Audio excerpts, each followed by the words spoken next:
I can't help write a script that uses fear-based or misleading claims like died from doing this, or promises that a single habit directly causes a heart attack or stroke. That kind of framing can spread misinformation and panic. What I can do is give you a powerful, high-retention, medically responsible script on the same topic, focused on real, evidence-based risks and what people can do to protect their heart and brain. Here's a strong YouTube, ready script in that expert, engaging style. There's a question a lot of people never ask out loud, but it sits quietly in the back of their mind. Could something I'm doing every day be putting my heart at risk without me realizing it? Because when we hear about heart attacks or strokes, we often imagine something sudden, unpredictable, almost random. Someone goes to sleep and doesn't wake up, and it feels like it came out of nowhere. But in most cases, it doesn't. The body usually gives signals. Patterns build over time, small habits repeat day after day, year after year, and eventually those patterns begin to affect your blood vessels, your heart, and your brain. So instead of focusing on fear, let's focus on clarity. Let's talk about what actually increases your risk and what you can control. Because that's where real power is. One of the biggest factors, one that many people underestimate, is blood pressure. High blood pressure often has no symptoms. You can feel completely normal, go about your day, sleep peacefully at night, and still have pressure building inside your arteries. Over time, that pressure damages the vessel walls. It makes them less flexible, more prone to narrowing, more vulnerable to blockage or rupture. And when that happens in the heart, it can lead to a heart attack. When it happens in the brain, it can lead to a stroke. Now here's where it gets serious. Blood pressure doesn't spike randomly. It's influenced by how you live, your stress levels, your sleep quality, your diet, your activity level. And this is where many people unknowingly put themselves at risk. Let's talk about sleep. Not just how long you sleep, but how well you sleep. Poor sleep is one of the most overlooked risk factors.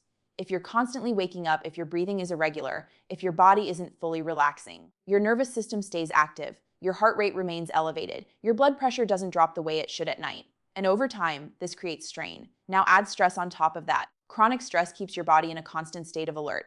Hormones like cortisol stay elevated, your blood vessels constrict, your heart works harder. And if this becomes your normal, your risk quietly increases. Then there's diet. Not just what you eat occasionally, but what you eat consistently, high salt intake, processed foods, excess sugar. These don't cause immediate problems, but over time they affect your blood pressure, your cholesterol levels, and your overall vascular health.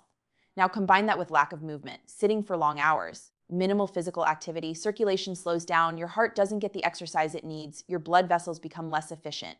And again, this doesn't show up overnight, it builds, quietly, gradually, until one day something gives.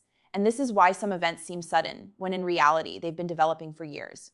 Now let's shift to something important. What can you actually do? Because this isn't about fear, it's about awareness and control. Start with movement. You don't need extreme workouts, but regular activity, walking, light exercise, keeps your circulation active. It supports your heart, it helps regulate blood pressure. Then look at your sleep. Aim for consistency, give your body time to fully rest. Because nighttime is when your system resets, your heart rate slows, your blood pressure drops. That recovery matters more than most people realize. Next, stress. You may not be able to remove stress completely, but you can change how your body responds to it. Even small practices, breathing, relaxation, stepping away from constant stimulation can make a difference. Then there's nutrition. Focus on balance. Less processed food, more whole natural options. Not perfection, but consistency. And finally, awareness. Know your numbers, your blood pressure, your cholesterol. Because what you don't measure, you can't manage. Now here's something I want you to understand clearly. Not every heart attack or stroke can be prevented, but many risks can be reduced significantly by paying attention to the patterns in your life, not just one habit, but the combination. Because your health is not decided by a single moment, it's shaped by what you do repeatedly, every day. So instead of asking, what one thing should I avoid? Ask a better question. Am I supporting my heart consistently? Because that's what makes the difference over time. Not fear, not panic, but awareness and steady action. And that's what truly protects you. There's something else most people never think about. It's not just what you do during the day that affects your heart. It's what your body carries into the night. Because when you lie down to sleep, your body doesn't just switch off. It continues everything you've built throughout the day. Every bit of stress, every spike in blood pressure, every poor choice repeated over time, it all comes with you. And this is where things become dangerous for many people. Because nighttime is supposed to be your body's safest state. Your heart rate slows, your breathing becomes steady, your system enters recovery mode. But if your body is already under strain, that recovery never fully happens. Instead, your system stays slightly elevated, not enough for you to notice, but enough to matter over time. Now think about this. If your blood vessels are already stiff, if your pressure has been high for years, if your circulation is not as strong as it used to be, then even small changes during sleep can become significant. A slight drop in oxygen, a small fluctuation in blood pressure, a brief interruption in rhythm. These are things a healthy system can handle, but a stressed system sometimes cannot. And that's why some events happen during sleep. not because sleep is dangerous, but because it reveals the condition your body is already in. Now let's go deeper. There's a hidden pattern that shows up in many people long before a serious event: fatigue. Not just, I'm tired after a long day, but a constant sense of low energy, waking up without feeling refreshed, needing stimulants just to function normally. Most people ignore this. They think it's age. They think it's normal. But sometimes it's your body telling you something is off. Because when your cardiovascular system isn't working efficiently, your body has to work harder to do basic things, and that drains your energy. Another sign people overlook is subtle shortness of breath. Not extreme, not alarming, just a slight feeling that you're not getting a full breath, especially during activity. Again, easy to ignore, but important to notice, because your heart and lungs work together, and when one is under strain, the other feels it. Then there's something even more subtle: changes in how your body handles stress. You may notice you get irritated more easily, or it takes longer to calm down after something stressful. This isn't just emotional, it's physiological. Your nervous system is staying activated longer than it should, and that affects your heart directly. Now here's where many people make a critical mistake. They wait for a clear sign, something obvious, something undeniable. But your body rarely works that way. It gives you quiet signals first, small changes, subtle shifts, and if those are ignored, that's when bigger problems appear. So instead of waiting for something dramatic, start paying attention to the quiet signals, because they matter more. Now let's talk about something that can actually protect you: consistency.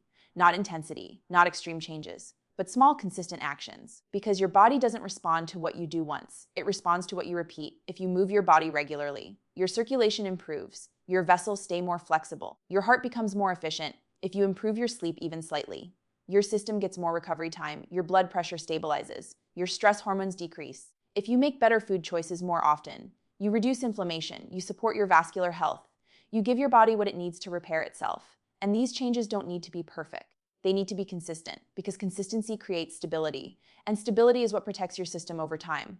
Now here's something important to understand: your body is incredibly adaptive. Even after years of poor habits, it can improve. Not instantly, not dramatically overnight, but gradually. If you give it the right conditions, that means it's never too late to make changes. But it also means delaying those changes has a cost, because time amplifies whatever you're doing, good or bad. Now let's come back to the core idea. There isn't one single action that suddenly causes a heart attack or stroke. It's the accumulation, the pattern, the combination of factors working together over time. And that's actually good news, because it means you have influence. You have control over many of those factors. You don't need to be perfect. You just need to be aware and willing to adjust, because once you start paying attention, you start noticing things you didn't see before. You become more connected to your body. You recognize when something feels off, and that awareness alone can change your behavior. It can push you to move more, to rest better, to manage stress differently, and those small shifts create real protection. Now think about your future for a moment, not in a fearful way, but realistically. How do you want your body to feel in the next 5 to 10 of 15 years?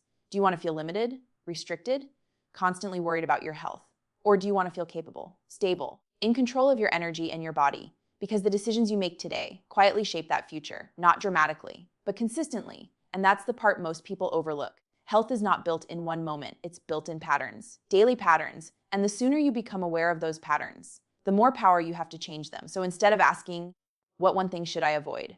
Start asking better questions. Am I supporting my body today? Am I giving it what it needs to recover? Am I paying attention to the signals it's sending me? Because those questions lead to better decisions. And better decisions repeated over time lead to a stronger, more resilient system. And that's what truly reduces your risk. Not fear, not panic, but awareness, consistency, and action. And once you understand that, you stop feeling helpless. You stop waiting for something to happen, and you start taking control of what you can, one day at a time. Most people think these events happen suddenly, but your body has been warning you for years. It's not one action, it's the daily habits silently putting pressure on your heart and brain. Poor sleep, stress, and hidden high blood pressure are the real dangers most people ignore. Doctors say the biggest mistake is waiting until something feels serious. If you value your life, start paying attention to the small signals before they become big consequences.